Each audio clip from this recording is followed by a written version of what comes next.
సాయిరామ్. సమర్థ సద్గురు సాయినాథ్ మహారాజ్ కి జై. ముందుగా మన సాయి కుటుంబ సభ్యులందరికీ నమస్కారం అండి. అందరూ కూడా సుఖంగా, సంతోషంగా, ఆరోగ్యంగా బాగుండాలని మనస్ఫూర్తిగా కోరుకుంటూ ఈ రోజు వీడియో మొదలు పెడుతున్నాను. ఇక ఈ రోజు వీడియోలో బాబా గారు ఏం చెప్పబోతున్నారు అంటే, తల్లి, ఈ గురువారం నీకొక సంకేతం ఇస్తాను. ఇది నీ జీవితంలో ఆరంభమనుకో. ఒక్క నిమిషం విని చూడమ్మా అని చెప్పి బాబాగారు ఈరోజు ఈ గురువారం నాడు మనందరి కోసం ఒక సంకేతాన్ని అందిస్తున్నారు. అది గ్రహించలేని వారు నిజంగా దురదృష్టవంతులనే చెప్పాలి. గ్రహించి చూడు, జీవితం మారిపోతుంది. ఈ క్షణమే మారడానికి ఒక చిన్న ప్రయత్నం చేసి చూడండి. ఎప్పుడైనా సరే మనసు కష్టంగా అనిపించినప్పుడు మనం భగవంతుని ముందు కూర్చొని ఏడుస్తూ ఉంటాం. భగవంతుని ముందు కూర్చుంటే మనసు తేలికవుతుంది అన్న నమ్మకం. ఆ నమ్మకం ఎవరు కల్పిస్తారు అంటే, ఏ భగవంతుడి మీద మనం నమ్మకం ఉంచుకొని ప్రతిరోజు దీపారాధన చేసిన తర్వాత కాసేపు కూర్చుని మన బాధలన్నీ చెప్పుకుంటామే ఆ భగవంతుడి ముందు, ఆ భగవంతుడు ఇస్తాడు మనకు అంతటి నమ్మకం, భరోసా. ఎంత కష్టం వచ్చినా సరే నేనున్నాను అంటారు. మరి ఈరోజు బాబాగారు మనందరి కోసం ఏ సందేశం పంపారో ఒక్కసారి ఈ వీడియో ద్వారా విని తెలుసుకుందాం. ఈరోజు బాబాగారు నాకు పంపిన సంకేతం ఖచ్చితంగా మీతో షేర్ చేసుకుంటాను. మీకు కూడా ఇలాంటి అనుభవం కలిగి ఉంటే తప్పకుండా ప్రతి ఒక్కరూ కూడా ఈ చిన్న ప్రయత్నాన్ని మీరు మొదలు పెట్టండి. ఈ రోజు కాకపోతే జీవితంలో రేపైనా సరే మనకు సంతోషం రాకపోతుందా?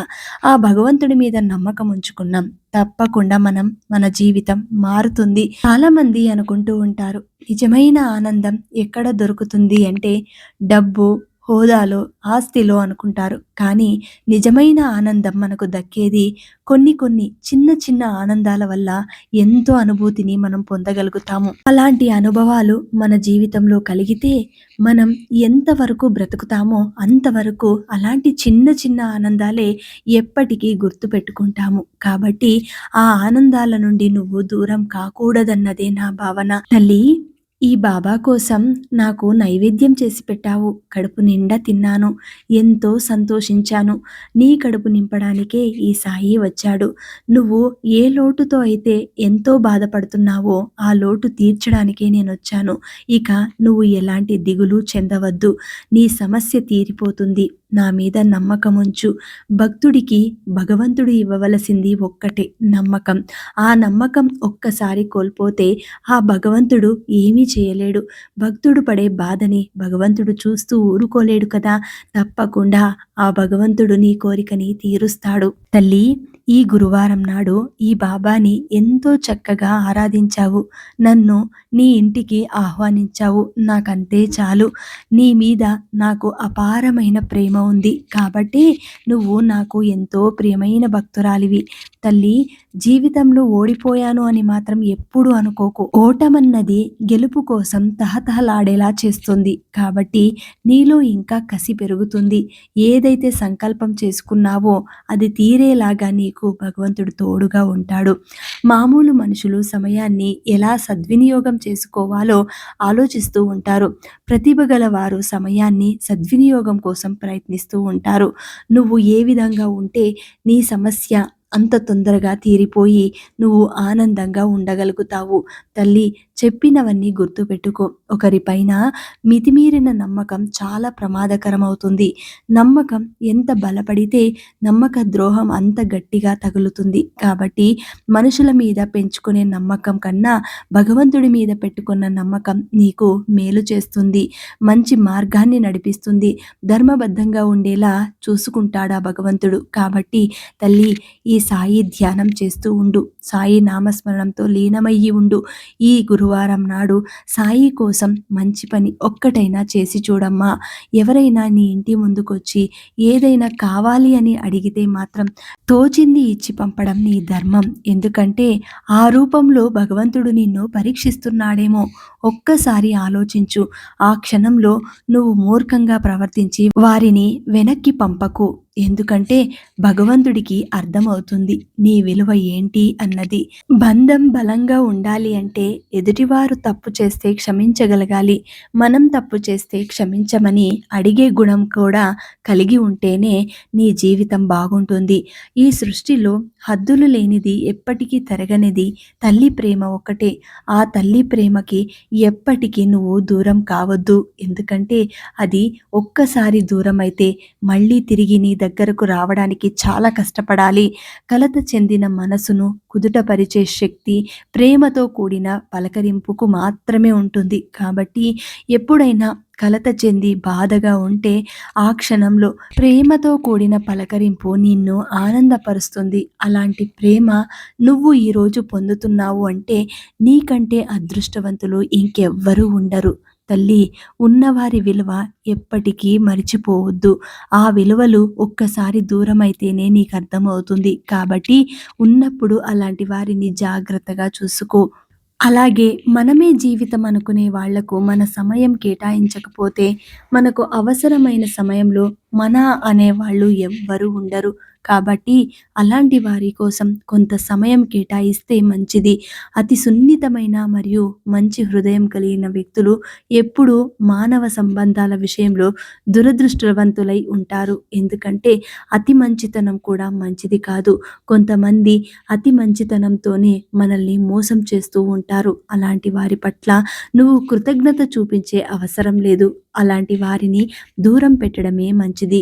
ఈరోజు గురువారం నాడు నా కోసం ఏం చేశావమ్మా అంటే ఖచ్చితంగా నా తల్లి, నా బిడ్డ ఏదో ఒకటి నైవేద్యంగా పెట్టి నన్ను ఆరాధించింది. అందుకే నా బిడ్డ కోసం ఇంత గొప్ప సందేశాన్ని అందిస్తున్నాను. తల్లి, నువ్వు ఉన్నత స్థాయిలో నిలబడతావు. అందరితోనూ ప్రశంసలు పొందుతావు. ఎందుకంటే నువ్వు చేసే మంచి పనులే నిన్ను కాపాడుతూ వస్తాయి. దైవం పట్ల భక్తితో ఉండు. భయపడనక్కర్లేదు. కర్మకు మాత్రమే భయపడు. దైవం క్షమించిన కర్మ మాత్రం అనుభవించాల్సిందే. కాబట్టి ఎప్పటికీ నువ్వు దైవం పాదాలు పట్టుకొని తీరాలి. దైవం పాదాలు నిరంతరం నువ్వు పట్టుకుంటే నువ్వు చేసిన కర్మలు తొలగించకపోయినా తగ్గించే మార్గం చూపిస్తాడు. తేలికగా వాటిని అనుభవించేలా చేస్తాడు. కాబట్టి సాయి సన్మార్గం ఎప్పటికీ నీకు మంచే జరుగుతుంది. నిన్ను వద్దనుకుని నీతో విభేదించి నిన్ను వదిలి వెళ్ళిపోయిన వారు మళ్ళీ జీవితంలో నిన్ను తప్పక కలుసుకోవాల్సిన సందర్భం వస్తుంది. అదే కర్మ అంటారు. కాబట్టి ఎవరైతే ఈ క్షణం నిన్ను ఇబ్బందులు పెడుతున్నారో వారి గురించి తాత్కాలికంగా మరిచిపో. ఏ సమయానికి భగవంతుడు ఎవరిని నీ దగ్గరికి చేర్చాలో వారిని తప్పకుండా చేరుస్తాడు. తల్లి, నువ్వు అనుకున్నది సాధించాలి అంటే ఉన్న పళంగా నేను చెప్పినట్టుగా నువ్వు చెయ్యి. ప్రతి గురువారం నాడు నా కోసం అంటూ ప్రత్యేకంగా నువ్వు పూజలు చేస్తావు, నైవేద్యం పెడతావు, సాయి జపం చేస్తావు, సాయి నామాన్ని ఉచ్చరిస్తూ ఉంటావు, ఎప్పుడు సాయి మంత్రాలను చెప్పుకుంటావు. ఎక్కడైనా ఆపద వస్తే సాయి నామాన్ని పలుకుతావు. అలాగే విభూతిని ధరిస్తావు. విభూతి నీ జీవితంలో ఎంతో మార్పుని కలిగించింది.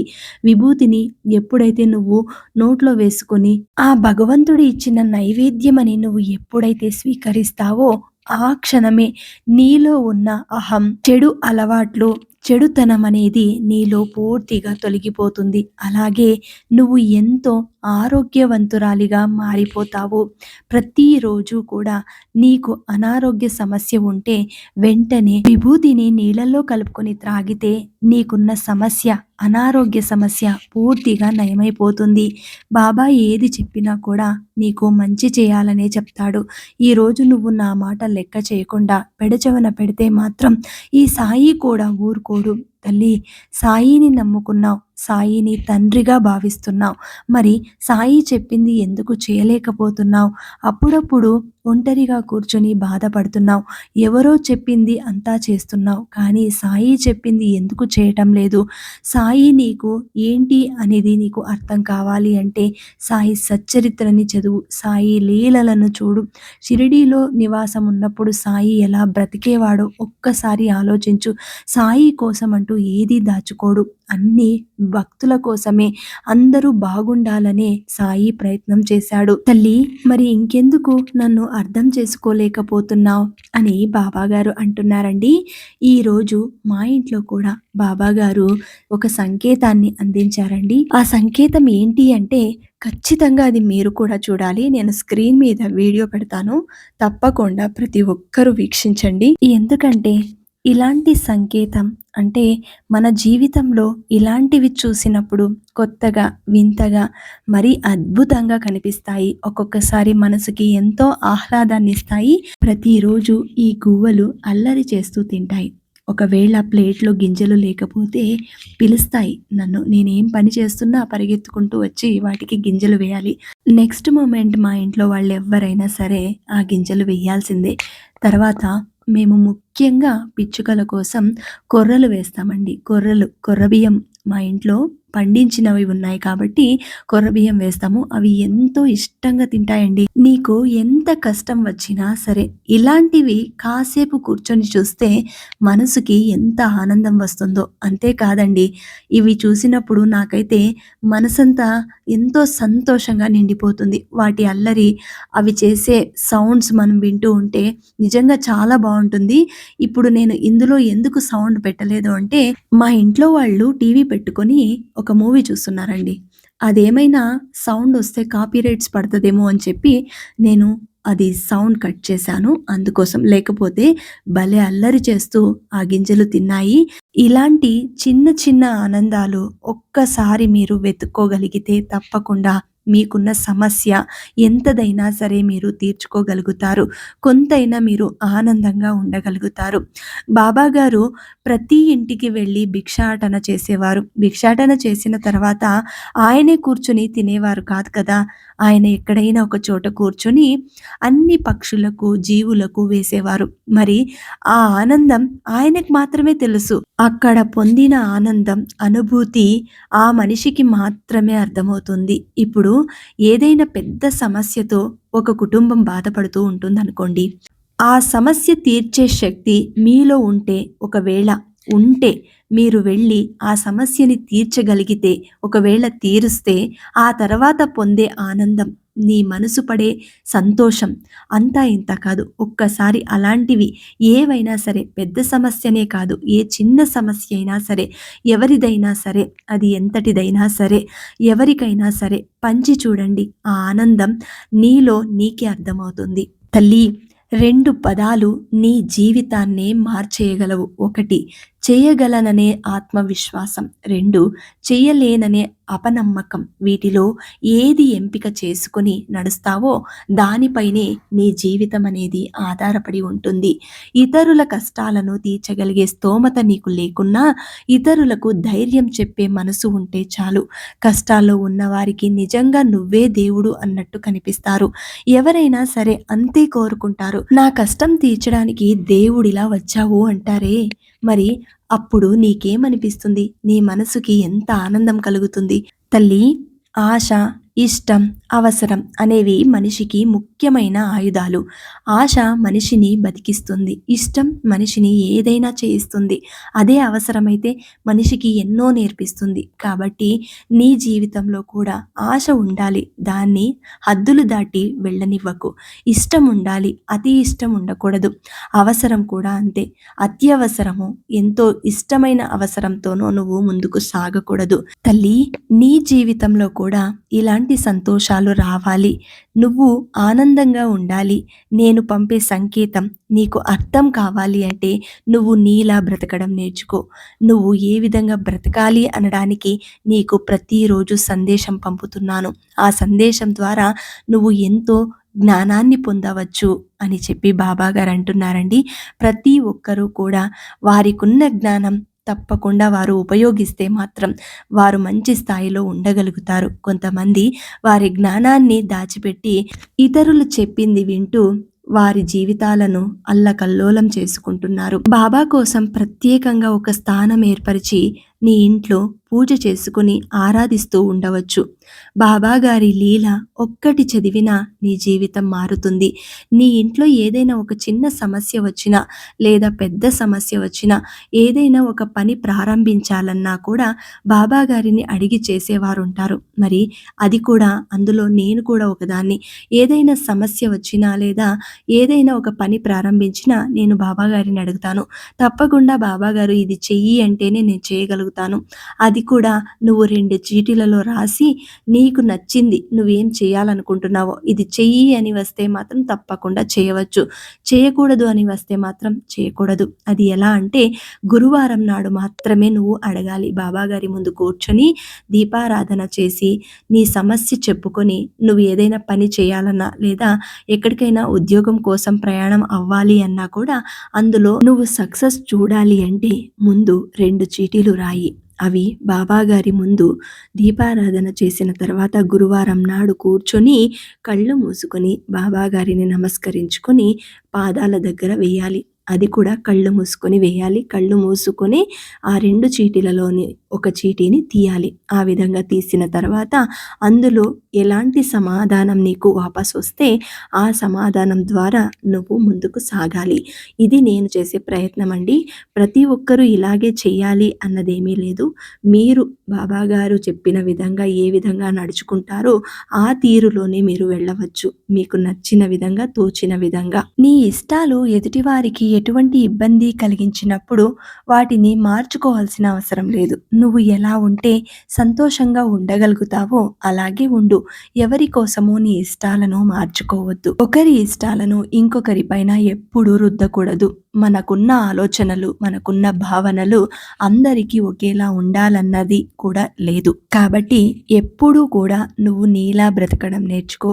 బాబాగారు ఏదో ఒక రూపంలో మనకు సంకేతం పంపుతారు. ప్రతి గురువారం కూడా ఎవరైతే ఎంతో ఇష్టంగా, ప్రేమగా బాబాగారిని ఆరాధిస్తూ ఆహ్వానిస్తారో అలాంటి వారి జీవితంలో ప్రతి గురువారం కాదండి, ప్రతిరోజు కూడా బాబాగారు వాళ్ళ ఇంట్లో కొలువై ఉంటారు. బాబాగారే అన్నట్టుగా భావిస్తూ ఉంటారు. నేనైతే చిన్న పురుగులో కూడా బాబాగారిని చూశానండి.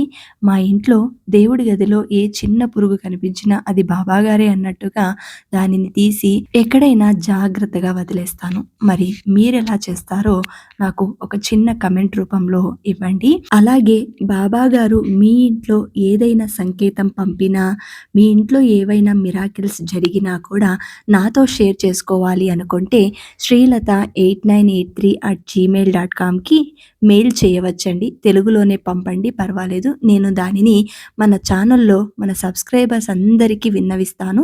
ఎందుకంటే బాబాగారి లీలలు అందరికీ తెలియాలి కదా. ప్రతి వారి ఇంట్లో కూడా బాబాగారి లీల జరుగుతుంది అన్నది వాస్తవం. కాబట్టి మీ ఇంట్లో జరిగిన లీలలను మాకు షేర్ చేసుకోవచ్చు.